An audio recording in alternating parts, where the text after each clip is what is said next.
Hello, today we'll be discussing a rare disease. Phenylketonuria, also known as PKU, is a rare birth defect that only affects around 20,000 people per year in the U.S. First, we'll have our medical expert, Dr. Lamb, explain to us about the disease and what effect it has on the body. Then we'll speak to the parents of the children with the disease and see how they lived their life and how they're doing today. Thank you. PKU affects the body by mutating DNA. A letter is changed in the DNA strand, creating different proteins. One protein that is affected, that breaks down phenylalanine, is not created, so therefore phenylalanine is built up in the body. People that have PKU are affected greatly, and in their daily lives they can't eat high protein foods such as eggs and meat and dairy products.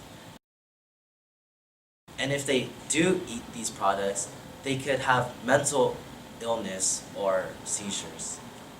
The following stories are stories of people in America that have been diagnosed with PKU. The first story is of a boy named Zachary.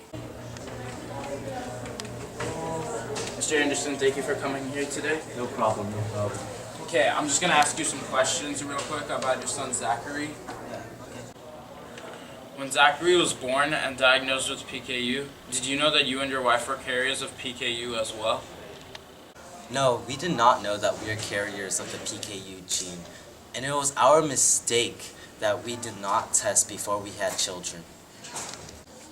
What was your reaction when you found out that Zachary had the PKU disease, which is so dangerous, and what precautions did you take to avoid the potential problems that can occur with such a dangerous virus?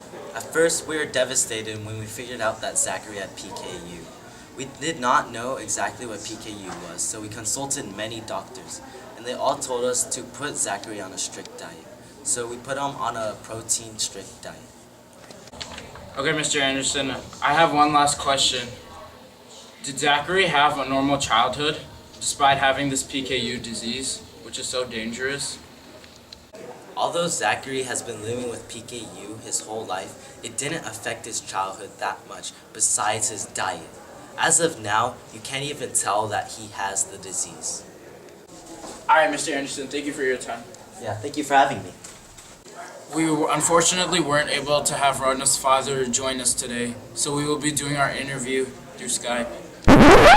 So the first question I have is, when did you get to know that Rona has this disease, and what was your reaction? We actually found out that Rona had the disease from a doctor's checkup. We were surprised because at first we had no idea what the disease was or what effect it had on the body. Were you scared when your daughter had a seizure at the age of 5, especially considering that she was diagnosed with PKU at the age of 3? We were very scared when Rona had a seizure. It was because since she was young, she went around and ate the wrong thing, and it was a food that was high in protein. Her protein wasn't able to be broken down by her body because of the disease, causing her to have a seizure, but so far she's fine today.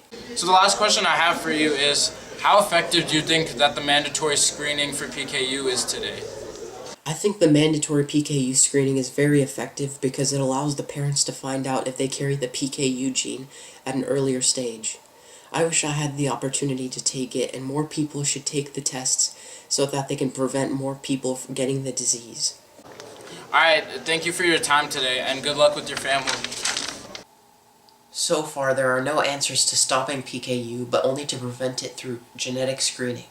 You're able to take a genetic test to see if you carry the PKU gene. Thank you for joining us on this investigation.